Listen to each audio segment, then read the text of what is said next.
Are you confused by dual sport versus enduro versus adventure bike? Well, let's get into it.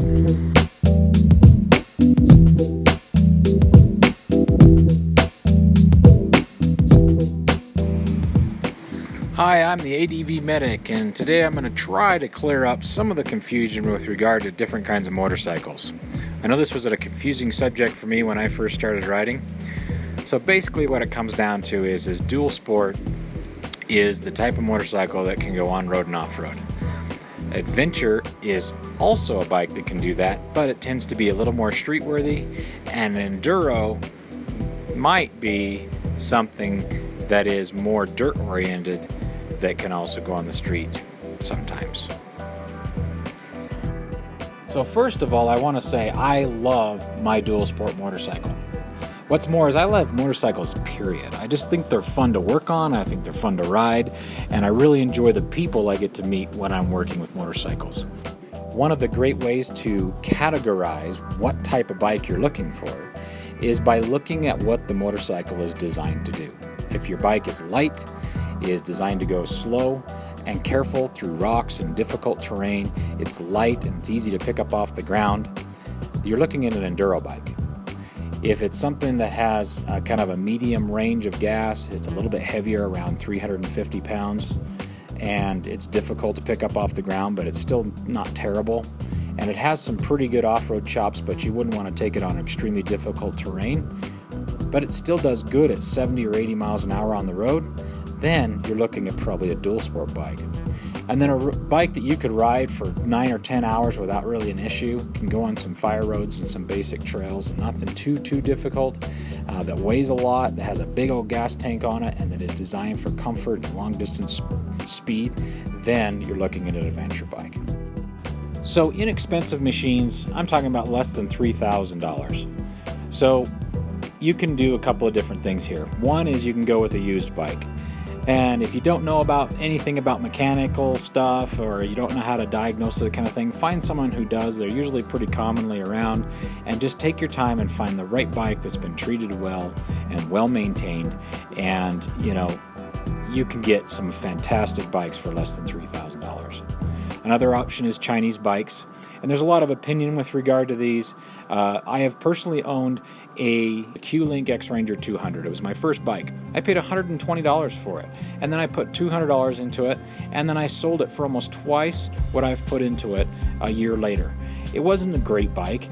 It wasn't as powerful as an equivalent Suzuki or Honda or Yamaha, but it was a good bike that was very reliable, and it taught me how to ride bikes, it taught me how to work on them, and it taught me that I love motorcycles. So mid-price bikes, these are going to be from $4,000 to $8,000. So you have the option of going with a new bike in the dual sport range, and what you might say is the traditional dual sports. So this is going to be like a DR650, DRZ 400, the Honda CRF 450L, the Honda XR 650, the Kawasaki 250 series KLX bikes, and they've actually got a 230 coming out next year.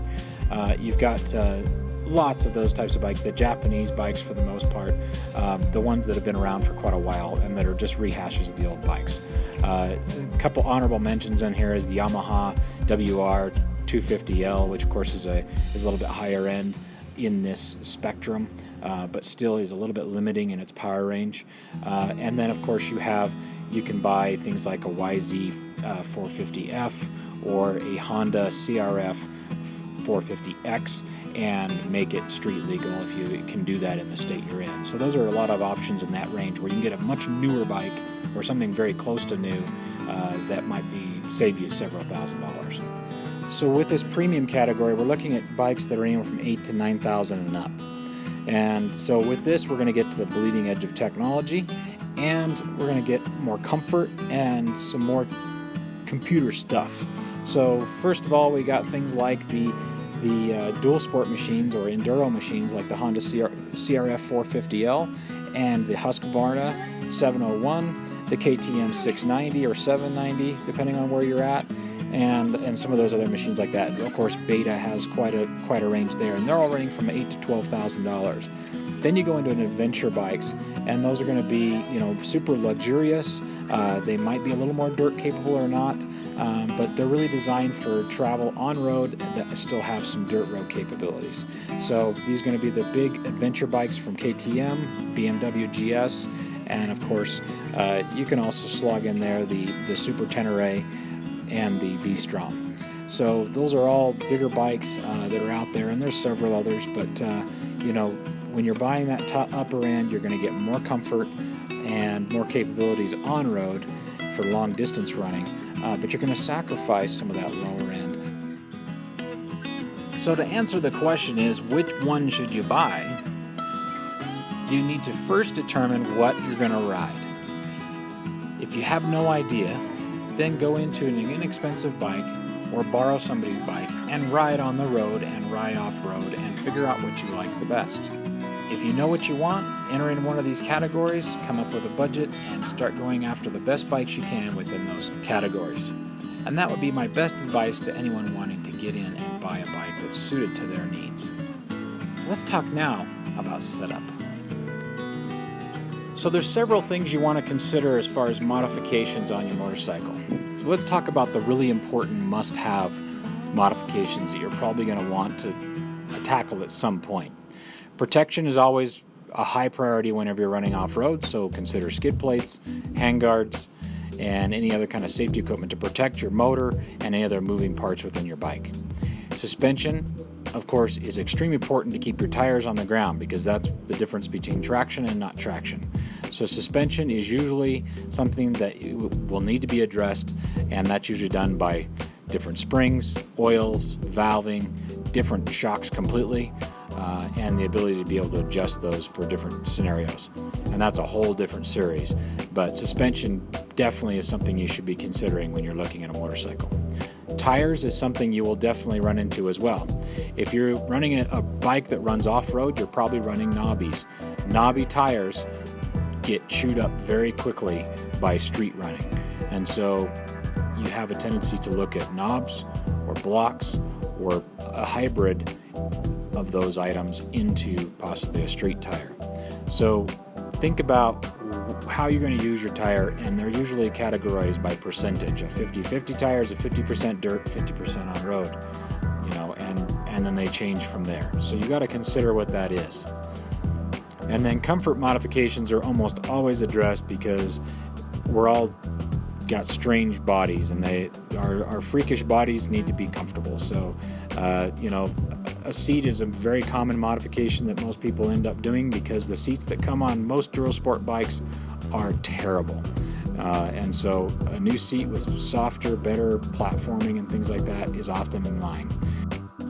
Now, to personalize your bike, everyone does it if you're on a motorcycle pretty much. So Durosport bikes have the ability to be really flexible. A good example of this is the DR650 and especially the KLR 650 over the last 30 years or so. Those bikes haven't really changed much over the past 30 years, but you can find pretty much a DR or a KLR that have been customized to be more dirt-worthy or more road-worthy in almost every scenario. And they run the gambit from totally street bike all the way down to a hardcore dirt bike.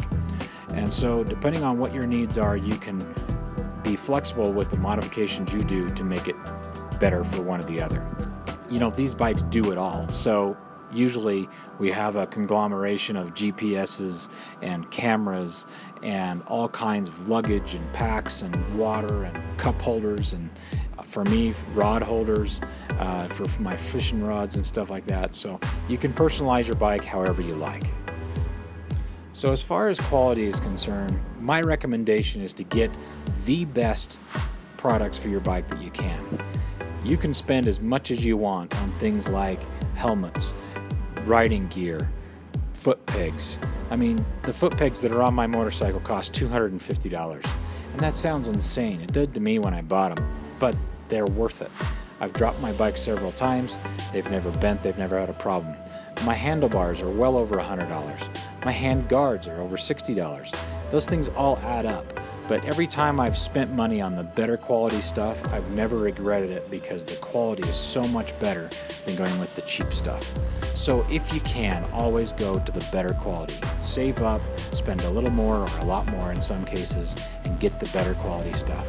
This is no more important than in safety gear. So helmets, riding jackets, armor, boots, things like that. Spend the money and get the best you can. I've bought cheap gear and I've bought good gear. My helmet's a perfect example. I bought 3 helmets that were under $50. I bought them used, but to try them out, and they were terrible.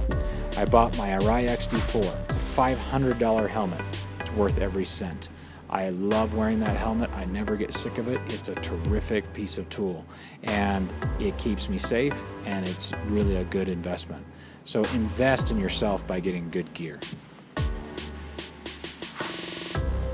So just a recap here, consider your needs when you're looking at motorcycles. Figure out if you're an enduro rider, a dual sport rider, or an adventure rider. Your most valuable equipment is that can save your life. So spend the money on the stuff that will protect you and your bike. Remember to trust your bike. It trusts you. Stay safe, and we'll see you on the trails.